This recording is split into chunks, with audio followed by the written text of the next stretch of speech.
crushed the Lakers, and while it's only preseason, that's still an enjoyable thing to be a part of. Well, look at the difference in what the Jazz are at the halfway point of this preseason, plus the best quote I have ever heard by any athlete revealing more than he ever meant to. That's all coming up on the next edition, today's edition, this edition of Tip Off. Bum, bum, bum, bum, bum, bum. Do you possibly really need this today with the post-game rap and Empty the Noggin? Bum, bum, bum, bum, bum, bum. At some point, isn't this total overkill and you don't need any more of me against this silly white wall? You get it anyway until someone tells me to stop. All right, how are you? Yeah, I'm back in this hotel room for one more day. Coming at you once again. Thermostat, vent, gorgeous view. There, should I just give you guys that today? That's so much more attractive. I should just sit here and let you guys keep that view on YouTube. For those of you that are listening on the iTunes at Locked On Jazz or tuned in via Stitcher Radio app, thank you very much. Though Stitcher, I guess, have been having some problems. Anyway, thank you all very much. So I actually, I'll share this with you.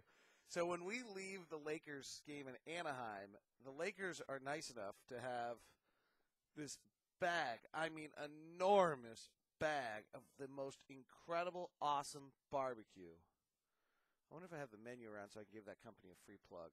I mean, it is so good, and they do it every year when we leave Anaheim, and it's so nice of them, and greatly appreciate it. It's the nicest, makes me actually say something nice about the Lakers.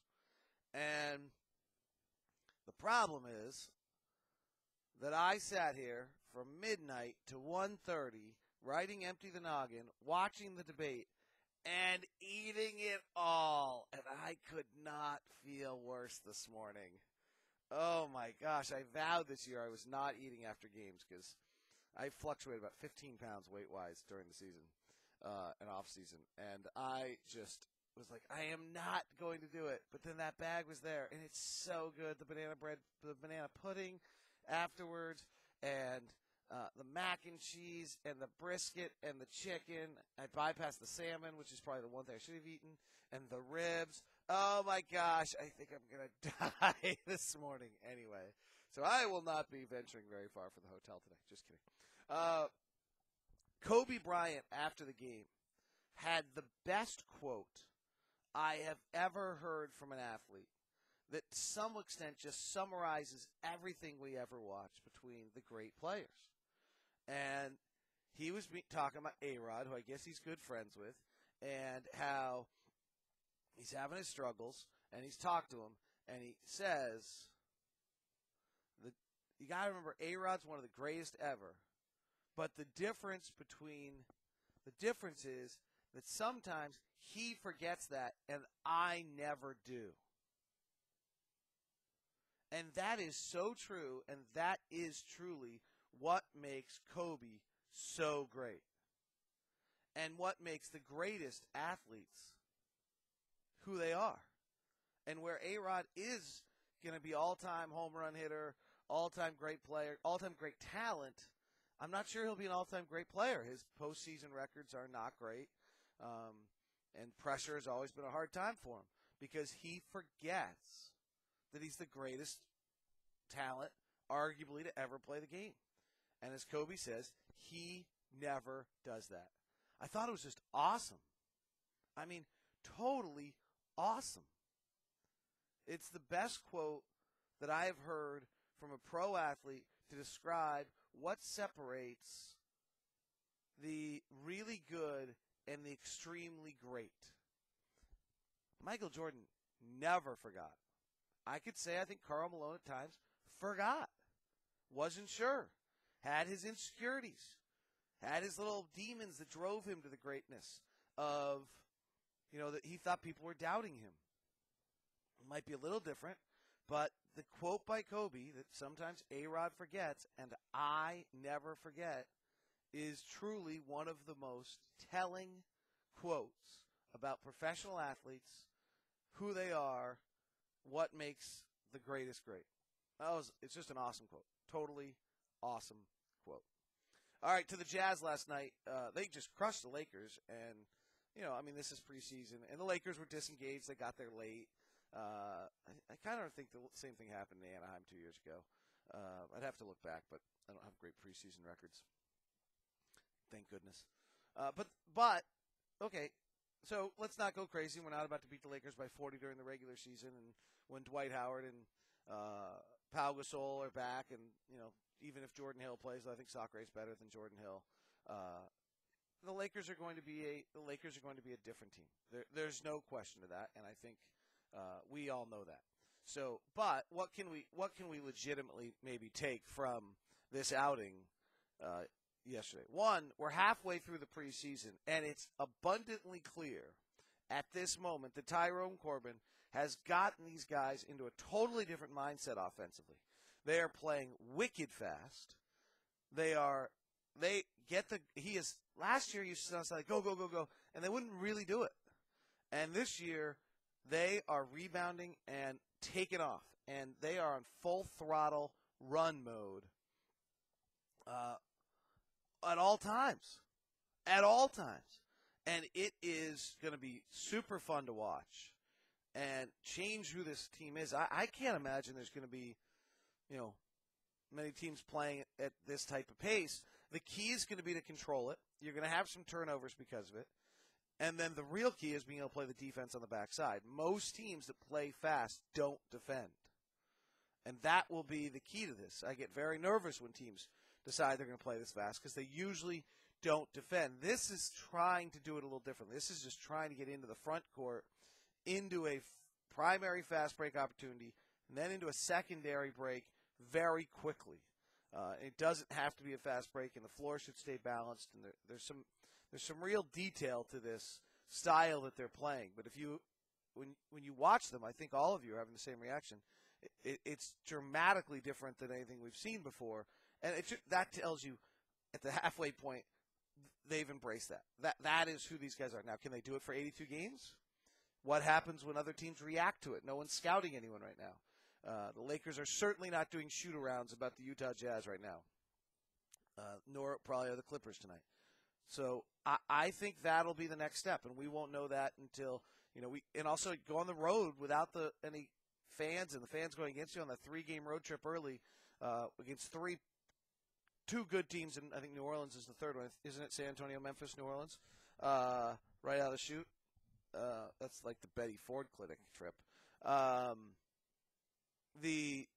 That will be interesting to see if the Jazz can maintain this. I have some doubts of whether the team can maintain this for 82 games, but if they can, it's terrific. It's clear that the message is across, which is the most important thing. And the second thing, the defensive rotations are very good.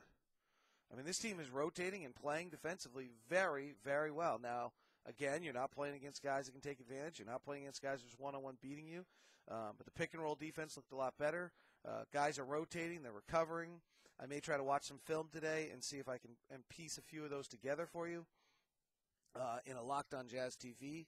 But really, the Jazz are defensively at a different level, and that's the key to this whole thing. Last year, Millsap and Jefferson together, were not a good defensive team. They played almost all of the minutes together. Favors played about 200 minutes with Jefferson, 200 minutes with Millsap, and Jefferson and Millsap played about 1,400 minutes together.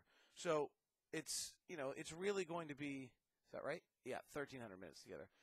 Millsap and Favors played 160 minutes together. Jefferson and Favors played 288 together, and the others played 1,300 together. And the Jefferson-Millsap combination was a terrible defensive lineup. If the addition of Marvin Williams and Mo Williams and a new style can rectify that, that's the key to the season. Otherwise, that's really an issue. If we're going to keep rolling those two out together, and they've got to be able to defend. This team has got to be a good defensive team. Through 4 games, that seems to be clicking in. Guys seem to be able to get that. Marvin adds an awful lot to this team defensively. The combination of Marvin and Gordon, I feel like the floor is getting really small for opponents with their length and how they're playing. And then Favors came in and changed the game defensively. He checked into the game and changed an awful lot in the game last night as he checked in. Now, it's hard. I'm not watching as closely as maybe a regular season game to see if the Lakers made an adjustment at the same time where they went to one of their bench guys. As I rewatch these games, I will tell you, it is stunning, just to watch and suddenly see the impact that Reggie Jackson has instead of a Russell Westbrook, the impact that a Sacre has instead of a Dwight Howard. These second-tier guys that are playing in the preseason, you kind of want to discount it when your team played as well as the Jazz did last night. I would go the other way. It's an unbelievable impact having these guys on the floor instead of the primary guys. It's pretty darn stunning. Let's see else last night. Burks is playing well. He came in. He was part of that group that changed the game. First guy off the bench. Really accelerated the tempo of the game. Played it fast. He's playing in the style that Tyrone wants. Tyrone has adjusted the style in a lot of ways to match Burks. Now, he still has got to get a mid-range pull-up jumper. He had 2 offensive fouls where he's driving to the basket. He's got to be willing to pull up from 10 feet and try to make a shot there. He just doesn't have that right now. And we'll see how that plays because he turned it over twice last night and plays there.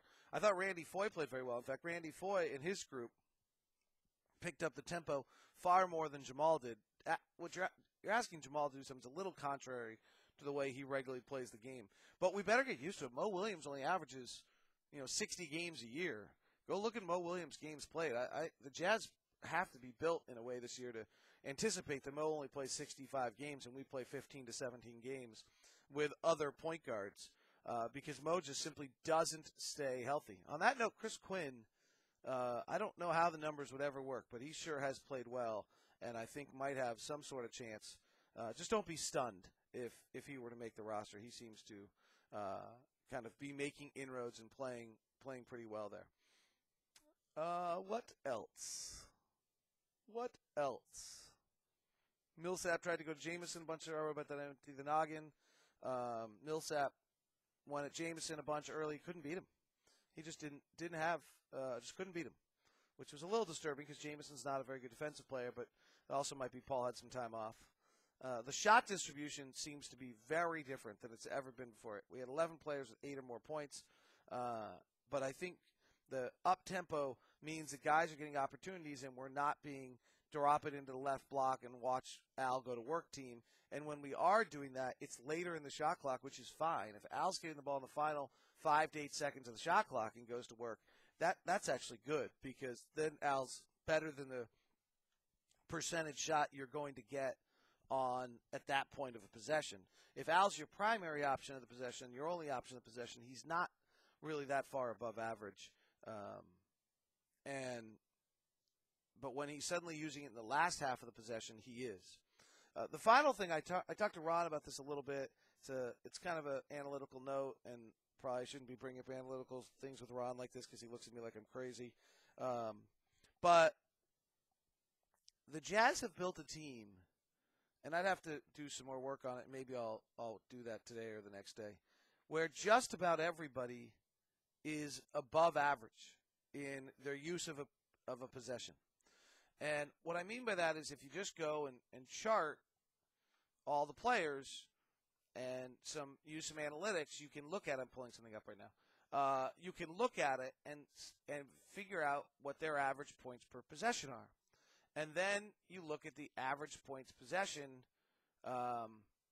compared to the league average. And what I think is very valuable here is this league, I believe, exploits any weakness. If you have a player that's below the league average, they're going to figure it out. And teams in this league are going to zero on it. So last year, we can either use points per scoring opportunity or points per possession. Points per possession is better for Al because he doesn't turn it over. Point per scoring opportunity I kind of like better because just turnovers happen. So anyway, let me work with you on this. Point per scoring opportunity, 1.05 was the league average last year. Gordon's well above it. Millsap's well above it. Favors was above it. Cantor was above it. Al was 1.04. And Burks was 1.01. If you go to points per possession, league average on point per possession is 0.91. Favors, Cantor, and Burks, because they turn the ball over a lot, were at 0.90. Okay? Otherwise, Jamal Tinsley was below league average by a lot last year, but so was CJ, Josh Howard, Earl Watson. So you take those guys out and you put in all these other guys, and let's just make the natural assumption that Burks gets a notch better, Favors gets a notch better, and Cantor gets a notch better. Then you add Mo Williams, who's a .97 points per possession, .91 being the average. Mo was .94. His points per scoring opportunity is above average. Randy Foye was .94 points per possession. And you suddenly have a team where every single player who's playing is using a possession above the league average. And to me, you're going to be that's a subtle little thing where I think you become far better than anyone realizes. The new Basketball Prospectus book is out by Kevin Pelton. I think he might be onto it. He has the Jazz finishing as one of the top 5 offensive teams in the NBA. And that is a huge – I think he has them as the 4th. I'll have to check it. But that's the concept here, that using a possession above the league average, I think it makes you pretty special to have a whole team. I'll probably talk to John Hollinger about this today, some of the other guys. All right, talk to you soon.